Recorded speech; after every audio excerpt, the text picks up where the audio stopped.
ওকে, আমি মাত্রই বনলতা এক্সপ্রেস মুভিটা দেখে আসলাম হলের মধ্যে গিয়ে।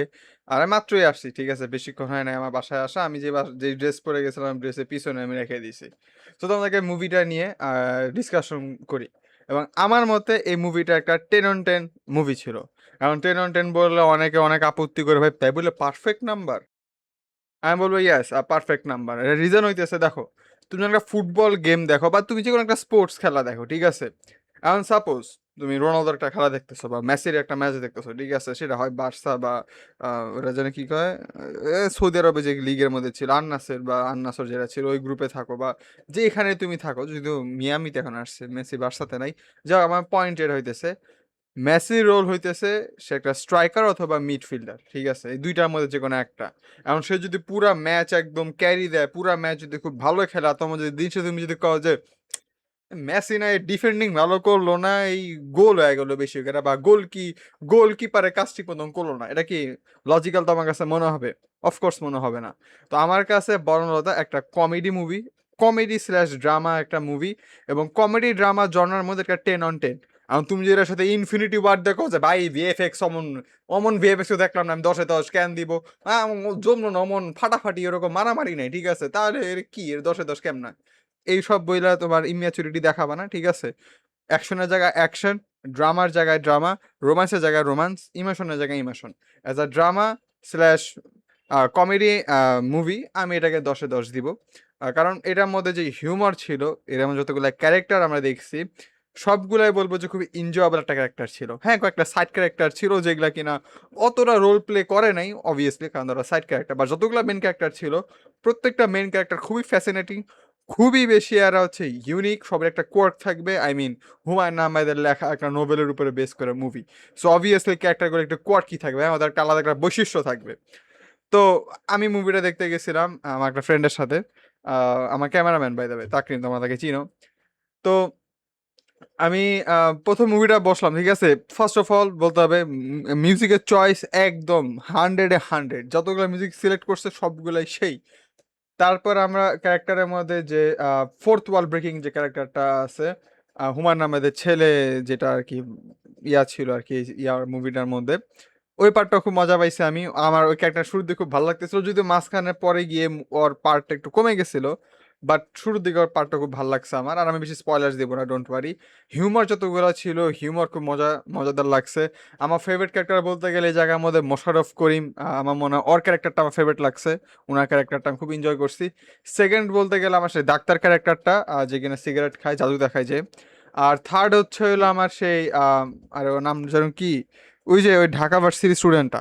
এই তিনটা এই তিনটা ক্যারেক্টার আমার সবচেয়ে ফেভারিট ছিল, মনে হয় তিনটে সবচেয়ে বেশি ইনভলভ ছিল এই পুরো স্টোরির মধ্যে। পিচ্চিরা খুব ভালো অভিনয় করছে, যে পিচ্চিরা পেট কাটার সহ সিজন 2-তে ছিল। আমার ফ্রেন্ড আমাকে বলছে যে এটা হলো ওই পিচ্চি, ওই যে লাস্ট এপিসোডের পিচ্চিটা।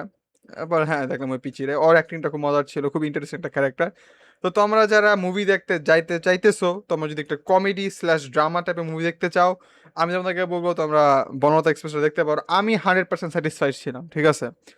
আমার মাঝখানে দুইটা অপশন ছিল, যে আমি কি বনলতা এক্সপ্রেস দেখতে যাব, নাকি আমি ওই যে কি আরে রায়ান গজলিং এর মুভির নামটা যেন কি ছিল, হেল মেরি নাই কি যেন একটা ছিল, এই দুইটা দেখতে কোনটা দেখতে যাব? আমার মাথার মধ্যে যে লজিকটা কাজ করছে সর্বপ্রথমে সেটা হচ্ছে, হেল মেরি সেইটা মূলত বানানো হয়েছিল আইএমএক্স থিয়েটারের জন্য, অ্যান্ড বাংলাদেশে কোনো আইএমএক্স থিয়েটার নাই। সো আমি সেটাকে ফুলফিল ভাবে এক্সপিরিয়েন্স করতে পারবো না, ঠিক আছে, এটা একটা ইয়া ছিল যে জাস্টিফাই করবে না, কোনো হলই বাংলাদেশে হেলমেরি মুভিটাকে জাস্টিফাই করবে না, এমন কোনো হলের ক্যাপাবিলিটি নাই। অ্যান্ড বনলতা এক্সপ্রেস যেটা ছিল সেটা বানানোই হয়েছে এরকম স্ক্রিনের জন্য। সো বলতে পারো যে এই আমাদের হল যেটা আছে সেটা ফুললি এটা পোটেনশিয়ালটাকে ইউজ করতে পারবে, যেখানে অ্যাকচুয়ালি করতে পারছে। তার উপরে এটা একটা বাংলাদেশের একটা মুভি, বাংলাদেশের একটা মুভি যেটা লন্ডনের মধ্যে, লন্ডনের হলের মধ্যে দেখাইছে by the way, Banalata Express. এমন এমন আর কি রাইটিং এত ভালো ছিল, বাবা বাই দ্য রাইটিং খুবই ভালো, ঠিক আছে। একটা আছে না ফুল সার্কেলে সবকিছু আছে, তুমি যদি খুব মনোযোগ করে মুভিটা দেখে থাকো, তুমি দেখবা যে কোনো কিছুই না খাপছাড়া লাগবে না, সবকিছু একটার সাথে কানেক্টেড। সবকিছু একটার সাথে একটা কানেক্টেড মানে রাইটিং খুবই ভালো। আই মিন হুমায়ুন আহমেদের লেখা রাইটিং অবভিয়াসলি ভালোই হবে। আহ, সে যেমন মানুষই থাকুক না কেন, অনেক কন্ট্রোভার্সি আছে তার সাথে, বাট মানুষ যেমনই থাকুক, যে সে যেসব জিনিসপত্র লিখে গেছে তার ম্যাক্সিমাম জিনিসপত্র, তার নাটক সিনেমা সবগুলাই আমি দেখছি, মোটামুটি সবগুলাই ভালো পর্যায়ের মধ্যেই চলে বা বলা যায়। ওকে, আমি কোন জায়গায় ছিলাম? আমি ছিলাম হইতেছে হ্যাঁ, কেন আমি বনলতা এক্সপ্রেস সিলেক্ট করছি? সেকেন্ড অপশন ছিল যে এটা একটা বাংলাদেশী মুভি যেখানে তো ভালো পারফর্ম করতেছে এবং এটা ট্রেলারটা আমার খুব বেশি ফ্যাসিনেটিং লাগছে। মিউজিকগুলা, আই এম আ মিউজিক গাই। আমি মিউজিক খুব পছন্দ করি তুমি জানো এবং এটা মিউজিকগুলা একদম ফার্স্ট ক্লাস চয়েস ছিল। সো মিউজিকটা আমাকে টানছে। প্লাস হইতেছে এটা আমাদের বাংলাদেশী মুভি। সো এখানে অনেক রিলেটেবল স্টাফ থাকবেন যেখানে অ্যাকচুয়ালি রিলেটেবল স্টাফ ছিল। হ্যাঁ, এখানে আমি কয়েকদিন আগে ইউনিভার্সিটি অ্যাডমিশন পরীক্ষা দিলাম। এখানেও একটা ক্যারেক্টার দেখছি যারা ইউনিভার্সিটি অ্যাডমিশন পরীক্ষা দিতে রাজশাহী যাইতেছিল ট্রেনে করে। সো ওদের একটা স্টোরি আছে যেটা কিনা আমার কাছে হালকা একটু রিলেটেবল লাগবে, বা ওভারঅল সব স্টোরি পুরোটা রিলেটেবল লাগার কথা, কারণ আমাদের সেম কালচার সেম দেশের স্টোরি আমরা দেখতেছি এই জায়গার মধ্যে। এর জন্য আমি আর কি মুভিটা দেখতে চাইনি। ওইটা গজলিং এর যে মুভিটা ছিল সেটা যদি এইচডি ভার্সন বের হয় বা যদি 4K ভার্সন বের হয়, আহ, কোন সাইডের মধ্যে তোমরা জানো, আমি সাইডের নাম উল্লেখ করতেছি না। আমার বাসার মধ্যে বড় টিভি আছে, জানি এটা আমার একটা প্রিভিলেজ। আমার বাসা একটা বড় টিভি আছে, আমি লাইট জানলা সব অফ করে দিয়ে সাউন্ড বার আমি বাসার মধ্যে উপভোগ করতে পারবো। হ্যাঁ, আমি 100% সেটা ফিল পাবো না, বাট সেটা 100% ফিল আমি কোথাও পাইতাম না। যদি আমি কোথাও না পাই, একটাই মুভি দেখবো, যেহেতু আমার কাছে কোটি কোটি টাকা নেই যে আমি দুনিয়াতে সব মুভি দেখবো, বা তার সময়ও নেই আমার কাছে যে আমি সব মুভি আজকে এই হলে থাকার সময় আমি দেখে ফেলতে পারবো। সো আমার একটাই সিলেকশন ছিল যেটা দেখছি 100% স্যাটিসফাইড।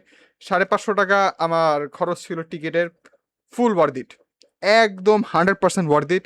এবং তোমরা যারা দেখতে চাইতেছিলা যে কোনটা তোমাদের ডাউট যদি থাকে বলবো যে তোমরা যদি কমেডি পছন্দ করো, তোমাদের যদি হিউমারাস জিনিসপত্র দেখতে ভালো লাগে, এটাকে ট্রাই করো, তোমাদের খুব ভালো লাগবে। সো এটাই ছিল আমার একটা রিভিউ। আমার বনলতা এক্সপ্রেসের একটা রিভিউ। আমি আরো এক দুইটা বাংলা মুভি বা সিরিজের আমি রিভিউ করবো যেগুলো আমি ঈদের মধ্যে দেখছিলাম। সো ওইগুলো আমি এতদিন করি নাই, কারণ একটু একটু একটু কট আপ করতেছি, ঠিক আছে? গ্রামে গেলে অনেক কিছু পিছাই যাই, তো সব কিছু আমার কট আপ করতে হইতেছে, যে কারণে ভিডিওগুলো একটু ইনঅ্যাক্টিভ। আর সমস্যা নাই, সবগুলো তো অনেক দিনে দিনে পাই যাবা। অ্যান্ড এটা ছিল একটা শর্ট রিভিউ বনলতা এক্সপ্রেসের। Really enjoyed it, 100% recommended, 10 out of 10 comedy slash drama show. Okay, by.